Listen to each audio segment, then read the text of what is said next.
Bismillahirrahmanirrahim. Perkenankan kami berbagi tata cara salat duha.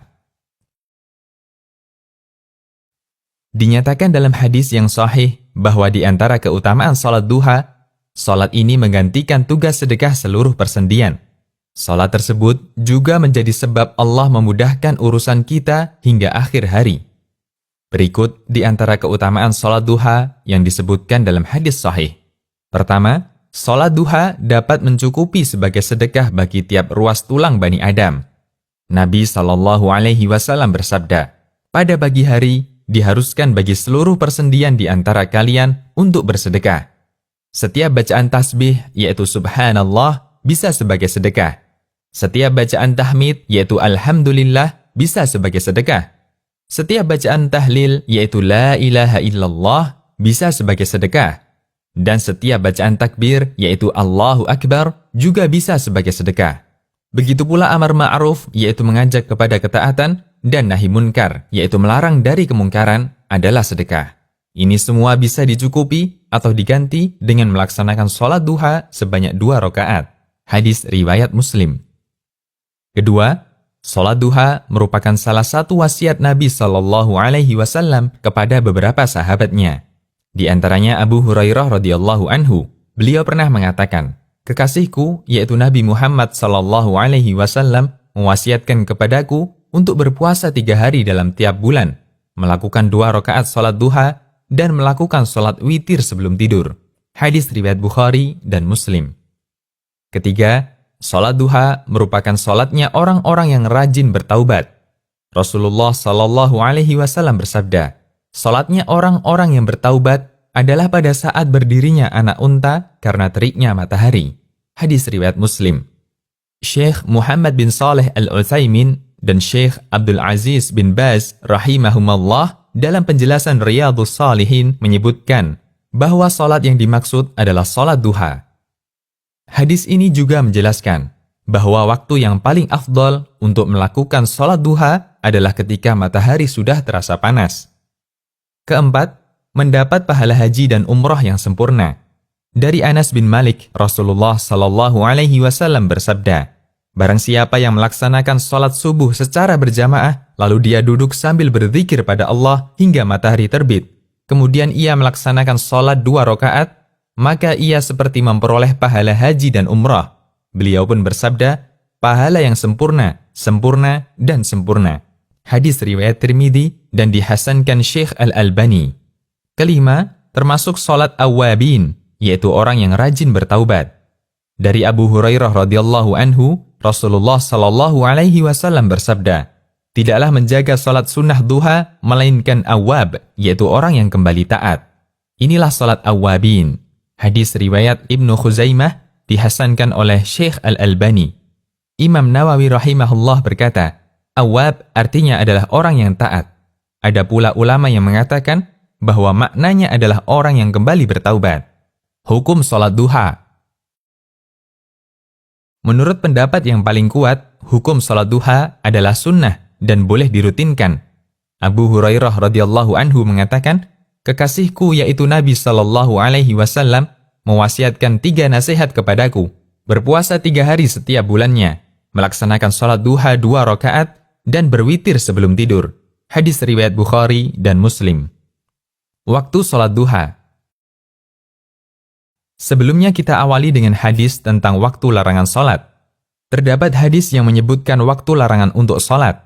Dari Uqbah bin Amir radhiyallahu anhu, dia berkata, ada 3 waktu di mana Nabi SAW melarang kami untuk melaksanakan salat di 3 waktu tersebut atau menguburkan jenazah kami. Ketika matahari terbit sampai tinggi, ketika seseorang berdiri di tengah bayangannya sampai matahari tergelincir, dan ketika matahari miring hendak tenggelam sampai benar-benar tenggelam. Hadis riwayat Muslim. Pada hadis di atas, ada 2 waktu yang mengapit waktu duha. 1. Ketika matahari terbit sampai tinggi. 2. Ketika seseorang berdiri di tengah bayangannya sampai matahari tergelincir. Ketika matahari sudah terbit, mulai kapan sholat duha sudah boleh dilaksanakan? Apakah tepat setelah terbit, ataukah ditunggu sampai agak tinggi?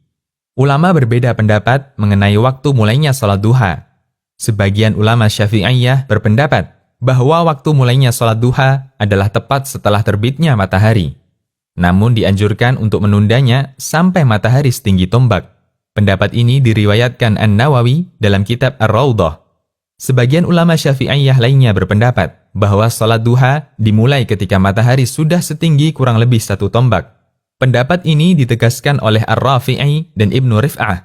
Demikian yang menjadi pendapat Imam Abu Syuja dalam Matan At-Taqrib ketika beliau menjelaskan waktu-waktu yang terlarang untuk sholat. Hal yang sama juga menjadi pendapat Imam Al-Albani. Beliau ditanya tentang berapakah jarak 1 tombak. Beliau menjawab, 1 tombak adalah 2 meter menurut standar ukuran sekarang. Sebagian ulama menjelaskan, jika diukur dengan waktu, maka matahari pada posisi setinggi 1 tombak kurang lebih 15 menit setelah terbit. Waktu akhir sholat duha. Batas akhir waktu sholat duha adalah sebelum waktu larangan sholat, yaitu ketika bayangan tepat berada di atas benda, tidak condong ke timur atau ke barat. Untuk menentukan batas akhir waktu duha, Anda bisa perhatikan bayangan benda. Selama bayangan benda masih condong ke barat, meskipun sedikit, berarti waktu duha masih ada. Kemudian ketika bayangan benda lurus dengan bendanya, tidak condong ke barat maupun ke timur, waktu sholat duha telah habis, karena matahari persis berada di atas benda. Ada sebagian yang memberikan acuan, kurang lebih 15 menit sebelum masuk waktu zuhur. Cara mudah menentukan batas waktu sholat duha. Batas awal waktu duha, yaitu waktu terbit matahari, ditambah 15 menit. Batas akhir waktu duha, yaitu waktu zuhur, dikurangi 15 menit. Waktu duha yang paling afdol. Waktu yang paling utama untuk mengerjakan sholat duha adalah ketika matahari sudah mulai panas, yaitu dekat dengan waktu berakhirnya duha. Sebagaimana riwayat dari Al-Qasim Asy-Syaibani, bahwasanya Zaid bin Arqam radhiyallahu anhu melihat beberapa orang melakukan sholat duha. Kemudian Zaid mengatakan, andaikan mereka tahu bahwa sholat setelah waktu ini lebih utama. Sesungguhnya Nabi SAW bersabda, sholat para awwabin adalah ketika anak onta mulai kepanasan. Hadis riwayat Muslim. Awwabin artinya orang yang suka kembali kepada aturan Allah. Sebagian ulama mengatakan, sholat pada waktu ini dikaitkan dengan awwabin karena umumnya pada waktu tersebut, jiwa manusia condong untuk istirahat. Akan tetapi, orang ini menggunakan waktu tersebut untuk melakukan ketaatan dan menyibukkan diri dengan melakukan sholat, meninggalkan keinginan hati menuju ridho penciptanya.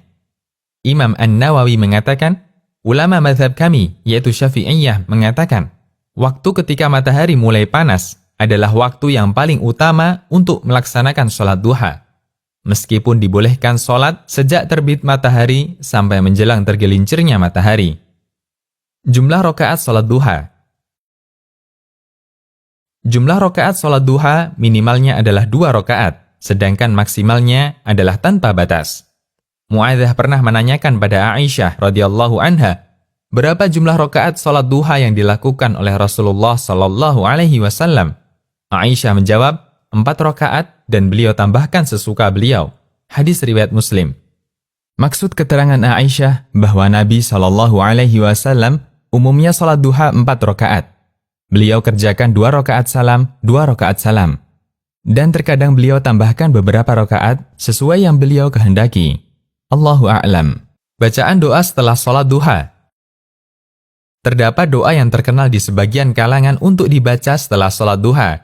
Lafaz doanya adalah Allahumma inna ad-duha'a duha'uka wal baha'a baha'uka wal jamala jamaluka wal quwwata quwwatuka wal qudrata qudratuka wal ismata ismatuka.